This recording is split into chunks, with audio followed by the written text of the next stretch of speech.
Hey there, welcome to White Women Wake Up. I'm Karen. And I'm Jonelle. Together, we're diving into real, unfiltered conversations about what it means to wake up as white women in a world shaped by bias, power dynamics, and inherited patterns.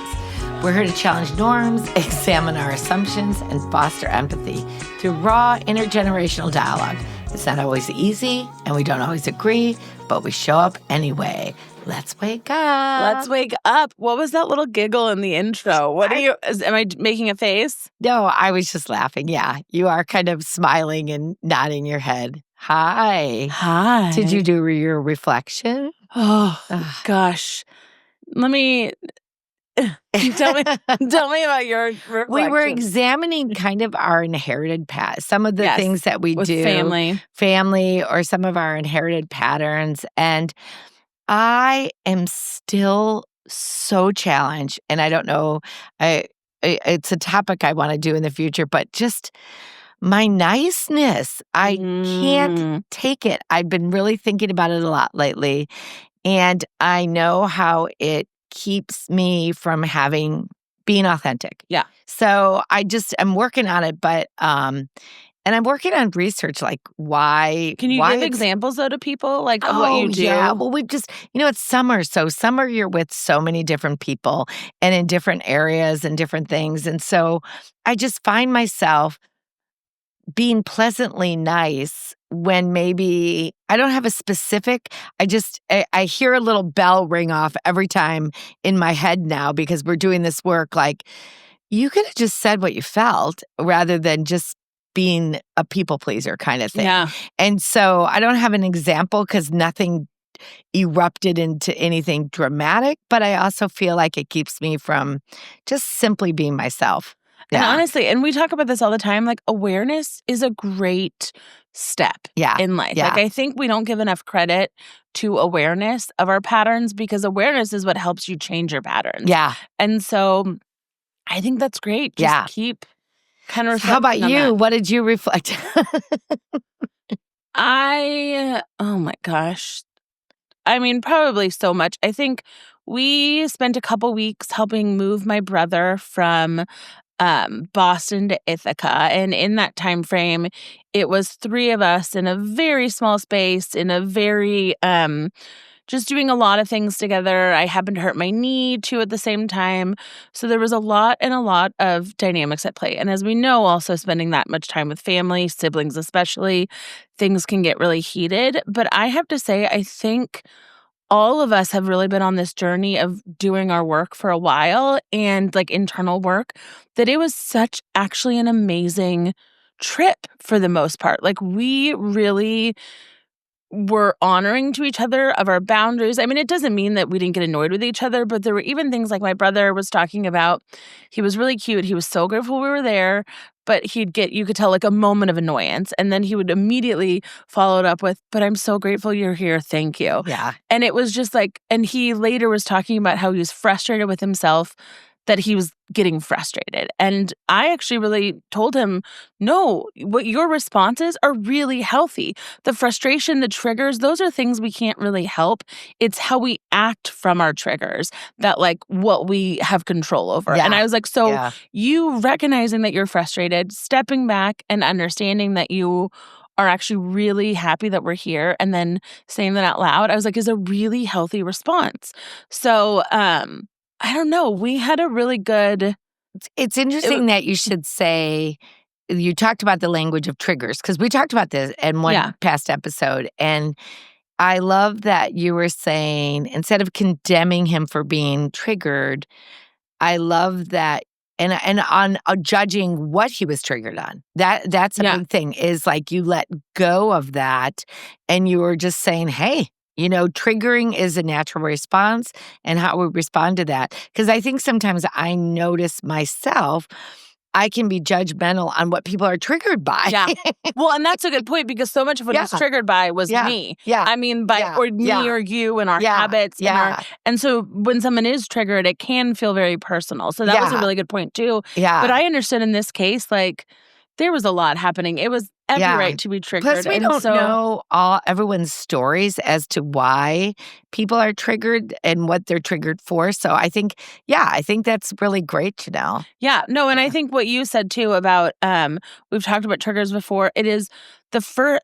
Sitting in that discomfort and being okay with that discomfort being triggered is also a really hard but a really good step to creating awareness and change. Yeah. And so, I don't know. I mean, I hope that wasn't too like happy Polly Pocket. No.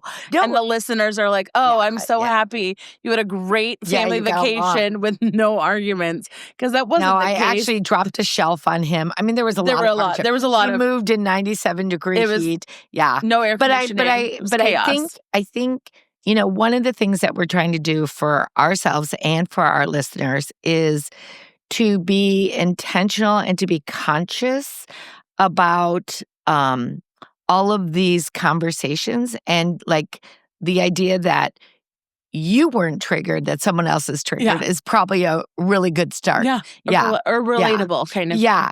Because we all get, I want everything to be perfect. And so then if people are annoyed, I can feel like something's wrong. When in fact, annoyance is probably very common.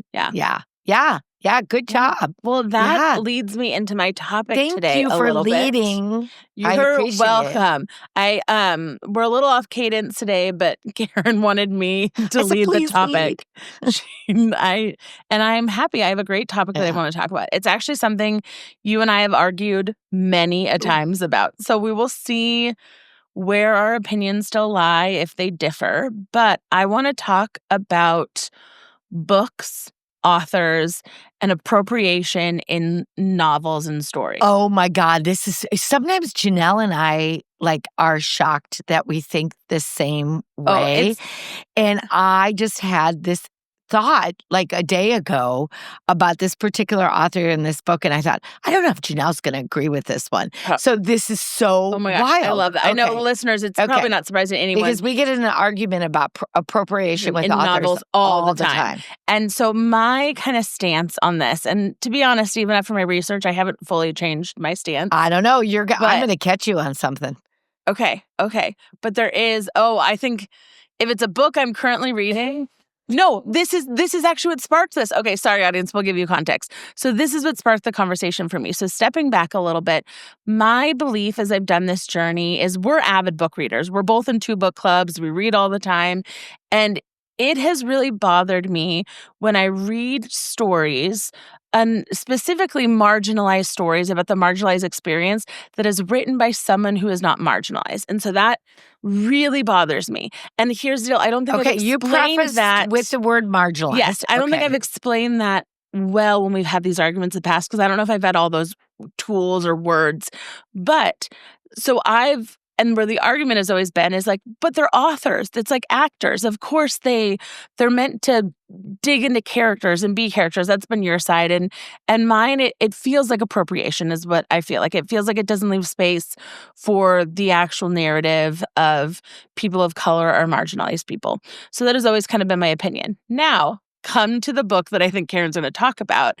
It's this great book called Atmosphere. That's not the book? No. Okay, then there's another one. So there's a new book called Atmosphere by Taylor Jenkins Reid. I love Taylor Jenkins Reid. She is the epitome of still smart but beach read kind of in one. And then again, this is not necessarily a progressive book. These are just more entertainment books. So my book club, currently one of my book clubs, is reading this book. And in this book, there is a queer love story. That's the main love story of the book, is a queer love story. And my friend who is queer, she loves this book. And don't get me wrong, the book is amazing and I love it too. But I was asking her opinion. Do you not what are your feelings on it being appropriation because it's written by a straight author, it's written by a heterosexual author, and it didn't bother her. And so then this is what kind of made me step back and I guess try to start to tether out, where do I draw the line on where I feel it's appropriation in books and where I feel like it's still storytelling. And so that's kind of what I wanted to bring up today and get just have this conversation again. Well, to me, maybe these are two separate conversations. I don't know. The idea of appropriation, just in general, and authors. So I'm from the belief that a good author, and I wish, I mean, I like to write, and I write a lot. I've written a lot of books, but they're all in my computer. I don't share them. A good author takes the time to get to know their characters and gets to know the nuances of their characters. And we shouldn't, like everyone should have the freedom as an artist to be able to express. Like if I'm female, I should be able to be a male character because I've spent time getting to know my character. That's a good author.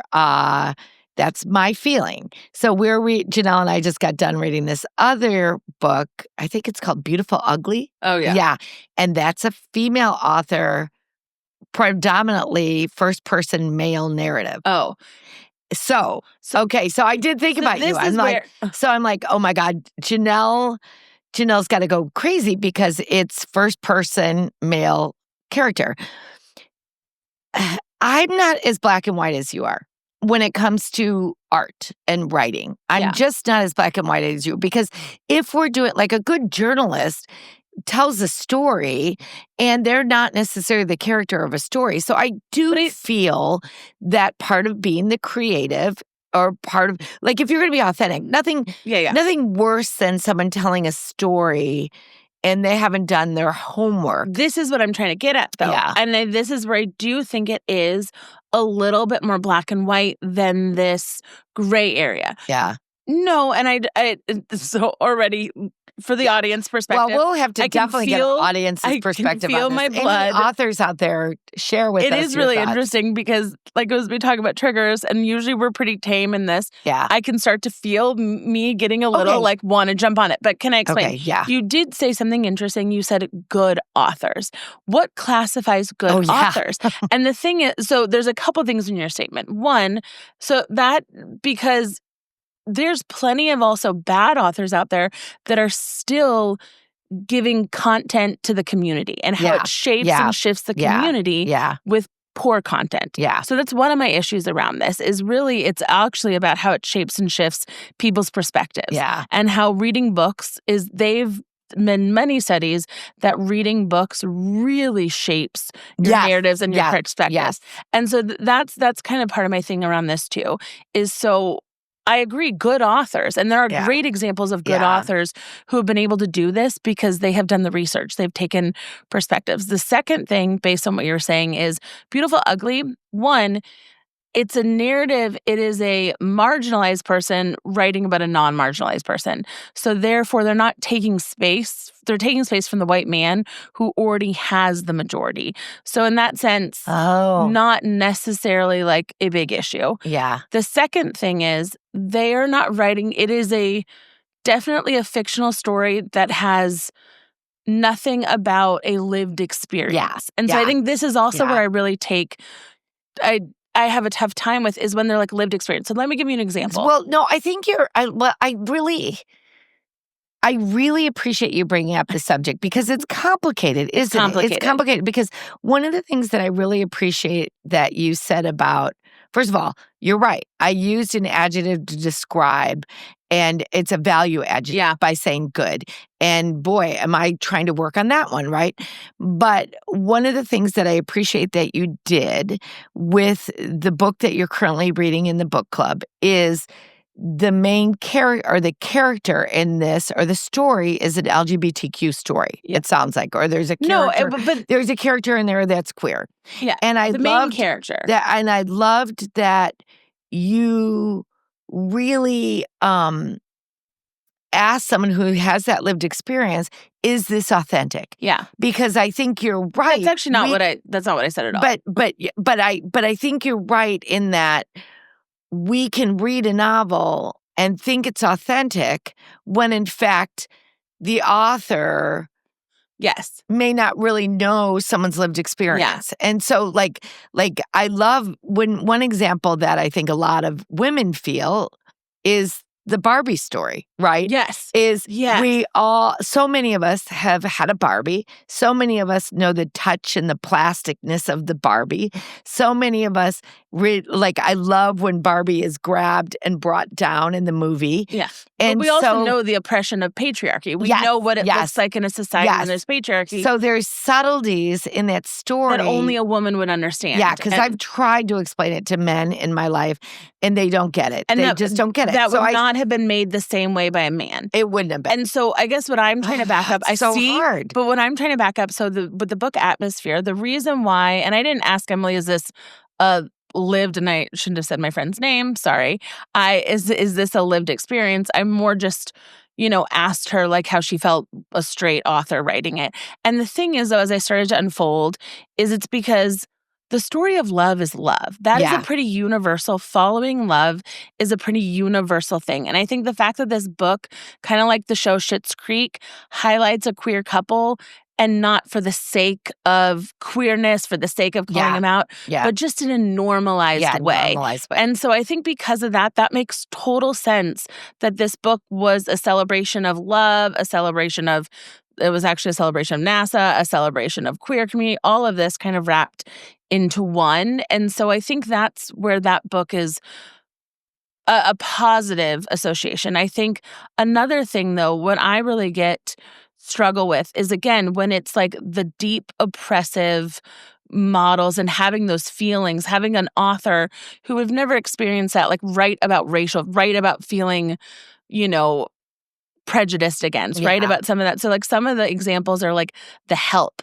Like The Help was written by a white author, and it really honestly reduced racism to more like sass. Like there were some like tropes there within the like help community that it was, or things like The Blind Side. Even that was a true story, but a lot have shifted to like white saviorness. So it's things like that, or even like American Dirt, which I loved when I first read that. American Dirt. And so for all of you who don't know, American Dirt it's a story about Mexican migrant immigrants from a first person perspective, and it is a really intense story. But yet when it came out, the author was white, and she was a white woman who haven't even really done research around it. So it was all her stereotypes of what could happen as you migrate as a Mexican family across the border.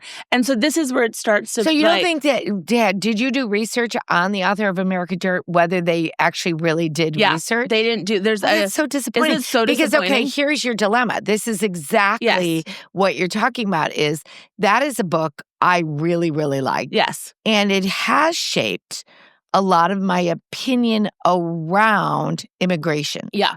And I thought it was actually more factual. I didn't realize that it was just a narrative. It was more meant to be like a thriller of a book and not based on it. But it was really written in the perspective that it was a true story. Yes. So this is where this is push and pull. I think. So do we need like a rating, like when you get a rating I don't know. TVs, where it's like PG-13? Do you need a rating on a book that says this is just? Well, I guess that's the difference between fiction and nonfiction. But we don't even think. But not really, because even like these, fiction books, people are still taking that as it's multiple lived experience packed into one. Yes. Like they're still taking these insights. And so, but it's interesting you say that. Do we come up with like a Bechdel test? So has anyone heard of the Bechdel test? Yeah, well, go for it. Yeah. And so the Bechdel test, if you hadn't, it's a fascinating test, but it's for movies. And essentially it's for movies around, just feminine power. I wouldn't even say feminism, but the only thing to pass the Bechdel test is two women have to have a conversation in a movie not regarding another man. And you would be shocked how many movies fail. Most movies fail the Bechdel test, because most of the time women are used as tropes because they're written by men to just talk about other men. And this is again why I think Barbie was so fascinating, because it was finally a movie written by women for women with those understanding, and you could see the subtle differences. Yeah. And it is interesting because we as women, and I'm assuming a lot of our listeners are women, we can have real conversations that don't include a man for quite some time. Yeah. So it's not that we don't talk about men, but it's not that we talk about men every conversation. Yeah. So that's interesting. Yeah, but two women together. So like even I think like the movie I should look that. I'm not going to even say count movies because I have to look it up. But most movies start looking at that. The do Bechdel not pass test. it. So two women. Was Bechdel a female therapist? I don't know. We That's don't a know great where question. Bechdel came from. I can look it up. So it's interesting. The conversation that you're having is about appropriation. And so how would you define appropriation? If we're thinking about appropriation, what would your definition of that be? Yeah. So my definition when it comes to books overall, because appropriation. Well, no, I'm just saying overall. Appropriation overall is when you either take ownership of something or you do something and you don't give honor, research, or credit to its heritage. Okay. And so I think in these examples, the honor, the research, the credit to the heritage would again be if American Dirt was really taking so many stories from migrants and putting them together. So do you think often some of these, sorry to interrupt you, but I'm going to ask you this. So the word credit is important here. It's not that you can't be influenced. It's not that you can't include, but it's giving credit to the person who lived experience. Yeah, the lived experience. So do you think in some of these cases, like I haven't looked at, I don't remember the prologue of American Dirt. Do you think perhaps the author gave that credit in the prologue or in the credits? From my understanding, no. From my understanding, based on the criticism, and I haven't gone back to look, but from what I remember and then the criticism I've read recently, no, they didn't do that.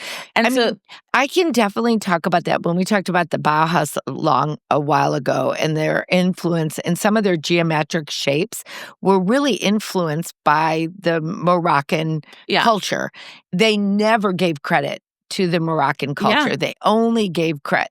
They took the credit. So that would be a really good example of influence, right? Yeah. Of appropriation. They took a style, they took a form, they owned it themselves. And then when people said, wow, that's awesome, they took the credit. They never said, well, we happened to spend a lot of time in Morocco on vacation and we saw these beautiful rugs and we saw these beautiful designs. They inspired us. Yeah. Well, and I think a couple other things too, outside of just appropriation, that it's also like there's so many opportunities to then lift up these other authors. Yeah. Like, why do I need to hear about a Black person's experience from a white author? Why do I need to hear?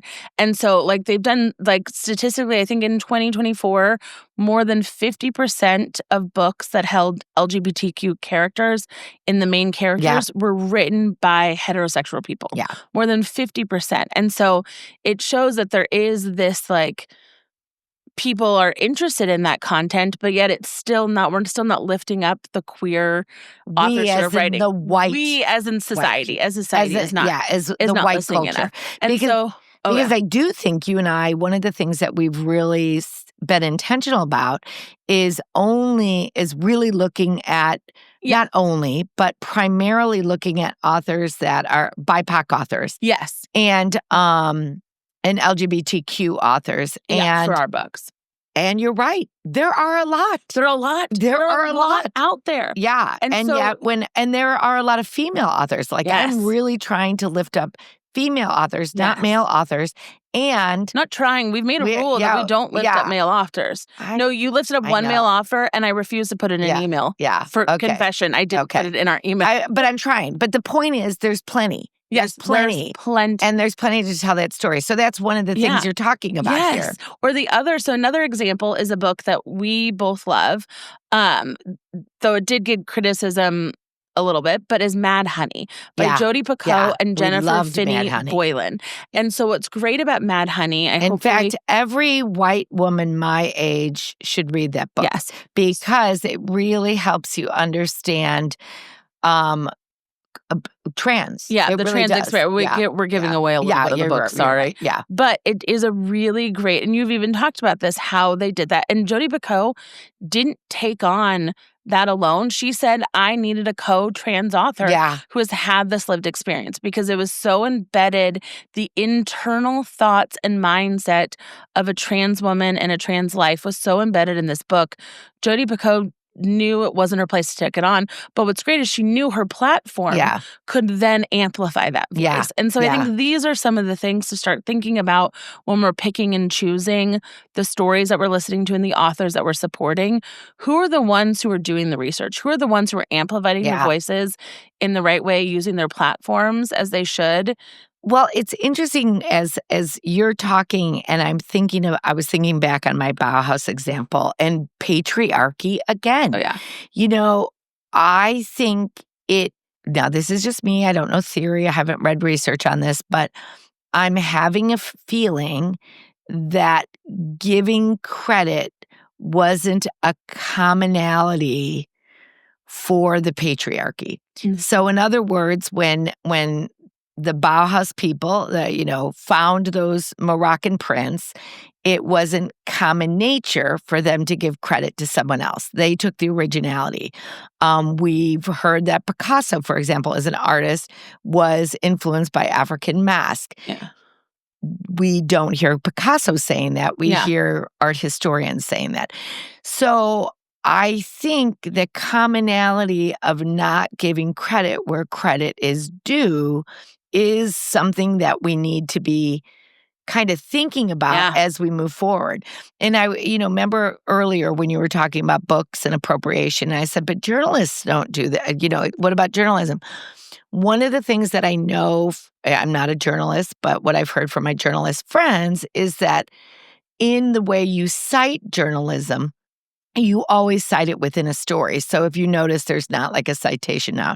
So they will always cite, where they found it, where it came from. Yeah. So giving credit to those sources is immediate. Yeah. And so maybe that's something that we need to be thinking about. I'm not that good at giving credit, to be honest, as our listeners probably know at this point. So interesting. But to your point, really ethical journalism is all about research. Yeah. And it is all about research. Yeah. And so ethical journalism, that's really interesting because they're not afraid to give credit to where credit came from. Whereas authorship, and these day and age with also like ChatGPT writing books, with self-publishing on Amazon, like there's a lot of content out there that people can absorb, and we don't realize how much that perspective really reinforces. It does. Your thoughts on people. And it can reinforce harmful biases. It can reinforce good biases. Yeah. And so it's just trying to be a little bit more aware of that. So I'm really glad that you said this, Jill. Okay, so